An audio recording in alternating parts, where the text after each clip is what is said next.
शिवराज प्रकाश पाटिल जी, महाराष्ट्र से। सीताराम। श्री सीताराम महाराज जी। महाराज जी, भगवत गीता में श्री कृष्ण जी कहते हैं ममे वांछो जीव लोके जीव भूता सनातना, परंतु ब्रह्म सूत्र कहता है ब्रह्म सत्यम जगन मिथ्या। तो क्या महाराज जी ये संसार वास्तव में मिथ्या है या फिर जुगल सरकार की लीला भूमि का ही विकृत प्रतिबिंब है? नहीं, ब्रह्म ज्ञान प्राप्त करने के लिए पद्धति है। जैसे किसी सवाल हल करने के लिए पद्धति होती है ना, ऐसे ब्रह्म ज्ञान प्राप्त करने के लिए पद्धति, अन्वय और व्यतिरेक। अन्वय है, व्यतिरेक ये नहीं है। तो है तक पहुंचने के लिए हम जगत में फंसे हैं, व्यक्ति, वस्तु, स्थान। हमको इससे आसक्ति हटानी है, तभी हम है को जान पाएंगे। जैसे भक्ति में जननी जनक बंधु सुतदारा, तनु धन धाम सुहृद परिवारा, सबकी ममता ताग बटोरी, मम पद मनहि बांध बरडोरी। माता पिता भाई बंधु पुत्र परिवार पत्नी सबकी ममता को एकत्रित करके मेरे चरणों में बांध दो, बस हो गए, तुम हमारे भक्त बन गए। सबकी, सब में प्रभु हैं, पर प्रभु ही कह रहे हैं सबकी ममता, सबसे आसक्ति हटाओ, सबसे ममता हटाओ और मेरे चरणों में करो। ऐसे ब्रह्म ज्ञान में है।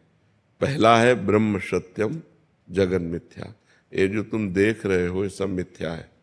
तुम सच्चिदानंद को थोड़ी देख रहे हो, तुम पांच भौतिक रचना माया की देख रहे हो, जो न थी न है न रहेगी। जैसे स्वप्न देखा तो स्वप्न न था न है न रहेगा। स्वप्न का रसगुल्ला सत्य होता है क्या? स्वप्न की पिटाई सत्य होती है क्या? स्वप्न का सुख दुख जैसे मिथ्या होता है, तो उमा कहूँ मैं अनुभव अपना, सत हरि भजन जगत सब सपना। भगवान शिव ज्ञान समुद्र है, वो अपना अनुभव कह रहे हैं।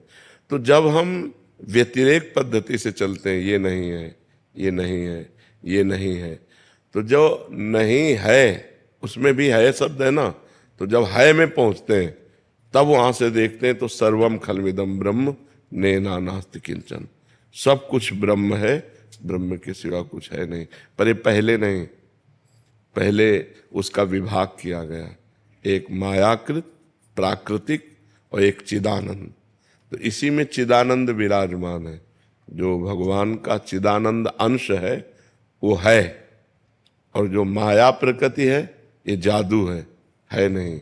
जैसे तुम्हारा ये रूप सृष्टि में पहले कभी नहीं था और कुछ दिन बाद ये कभी नहीं रहेगा। ये वर्तमान में जो दिखाई दे रहा है ये भी नहीं है, क्योंकि इसकी सत्ता नहीं। इस रूप की सत्ता उसकी हो जो त्रिकाल सत्य हो। ना सतो विद्यते भाव, ना भाव विद्यते सता। सत का कभी अभाव नहीं है, वो हर जगह है। और असत की सत्ता नहीं है, इसकी सत्ता नहीं। ये प्रतिक्षण नष्ट हो रहा है। जिस दिन इसका समय आ गया ये पूरा मिटिया मिट हो जाएगा। ये रूप, ये ढांचा बिल्कुल नहीं रहेगा। पांच भूत अपने भूतों में मिल जाएंगे। इसलिए जो सत्य नहीं है उसे सत्य नहीं कहा गया है। पर जब सत्य में स्थित हो गया तो पंचभूत क्या है? ये भी तो ब्रह्म है। जब ब्रह्म के सिवा किंचन मात्र कुछ है ही नहीं तो ये भी तो ब्रह्म है।